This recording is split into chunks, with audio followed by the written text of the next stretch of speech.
முதலமைச்சரின் சொந்த தொகுதியான கொளத்தூரில் அப்பா மகனாக சேர்ந்து அந்த தொகுதி மக்களிடம் பகல் கொள்ளை அடித்து வருகின்றனர். வளர்ச்சி திட்டம் என்று சொல்லி மக்களை ஏமாற்றும் திமுக அரசின் செயலை ஆதாரத்தோடு இளைஞர் ஒருவர் வீடியோ எடுத்து வெளியிட்டு திமுகவின் முகத்திரையை கிழித்து இருக்கிறார். இது பாத்தீங்கன்னா கொளத்தூர் தொகுதியில இருக்கு.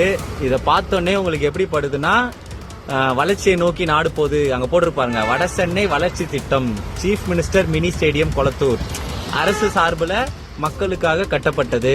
இதுல வந்தீங்கன்னா நீங்க ஃப்ரீயா யூஸ் பண்ணிக்கலாம், அல்லது குறைந்த விலையில் யூஸ் பண்ணிக்கலாம் நீங்க நினைச்சீங்கன்னா அதுதான் இல்ல. இது ஒரு அப்பட்டமான ஒரு பிரைவேட் கம்பெனி இது, சரிங்களா? நீங்க போய் மாசத்துக்கு சேரணும் பேட்மிண்டனுக்கு எவ்வளோன்னு கேட்டீங்கன்னா 1500 ரூபாவாம். நான் போற பிரைவேட்டா வேற இடத்துல 1000 ரூபா தான். ஆனா இந்த இடத்துல என்னவா 1500 ரூபாவாம். பின்னாடி ஸ்விம்மிங் பூல் இருக்கு. ஸ்விம்மிங் பூல் எவ்வளோன்னு கேட்டா 2500 ரூபாவாம். பிரைவேட்டா மத்தவன் நடத்தினா பாருங்களா, அவனை விட எக்ஸ்ட்ரா தான் இதுல இருக்கு. பிளஸ் ஜிஎஸ்டியோட சேர்த்தா இது 1700, அது 3000. ஓகேயா? அப்போ ஒரு தனியார் கம்பெனி எப்படி நடத்துவானோ அது மாதிரி நடத்தி லாப நோக்கத்தோட செயல்படுறது தான் இந்த ஸ்டேடியம், சரிங்களா? இதுல வேற முதலமைச்சர் போட்டோ, பக்கத்துல வேற உதயநிதி போட்டோ வேற இருக்கு. இதுல சேர்ந்தீங்கன்னா இதுல சேர்றதை விட நீங்க பிரைவேட் ஸ்டேடியம் சேர்ந்துடலாம். 500 ரூபா கம்மியா இருக்கும், சரிங்களா? 2021 தேர்தலில் முதல்வர் ஸ்டாலின் போட்டியிட்டு வென்ற தொகுதிதான் கொளத்தூர். அந்த தொகுதி மக்களுக்கு வேண்டிய உதவிகளை செய்கிறேன் என்ற பெயரில் அப்பாவும் மகனும் சேர்ந்து பகல் கொள்ளை அடித்து வருகின்றனர். விளையாட்டுத்துறை அமைச்சரான உதயநிதி விளையாட்டுக்காக பல நலத்திட்டங்களை செய்து வருவதாக மார்த்தட்டிக் கொள்கிறார். ஆனால் அதன் மூலம் பல தில்லாலங்கடி வேலைகளையும் செய்து வருகின்றார்.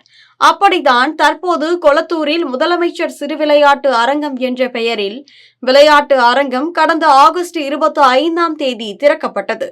இது சுமார் 0.61 ஏக்கர் பரப்பளவில் 7.50 கோடி ரூபாய் செலவில் கட்டப்பட்டு உள்ளது. இந்த விளையாட்டு அரங்கத்திற்குள் 2 இறகுபந்து ஆடுகளங்கள், நீச்சல் குளம், உடற்பயிற்சி செய்யும் பகுதி, பின்னர் மேலாளர், பயிற்சியாளர், உடைமாற்றும் அறை ஆகியவை உள்ளன. இந்த விளையாட்டு அரங்கம் ஏழை எளிய மாணவர்கள் பயன்பெறும் வகையில் அமைக்கப்பட்டு உள்ளது என்று திமுகவினர் கூறி வருகின்றனர். ஆனால் உள்ளே சென்று பார்த்தால்தான் இவர்கள் அடிக்கும் பகல் கொள்ளை வெட்ட வெளிச்சமாக தெரியும். அதைதான் இளைஞர் ஒருவர் வீடியோ எடுத்து வெளியிட்டு திமுகவின் முகத்திரையை கிழித்து உள்ளார். அதாவது தனியார் விளையாட்டு அரங்கை காட்டிலும் இங்குதான் அதிக கட்டணம் வசூலிக்கப்படுகிறது.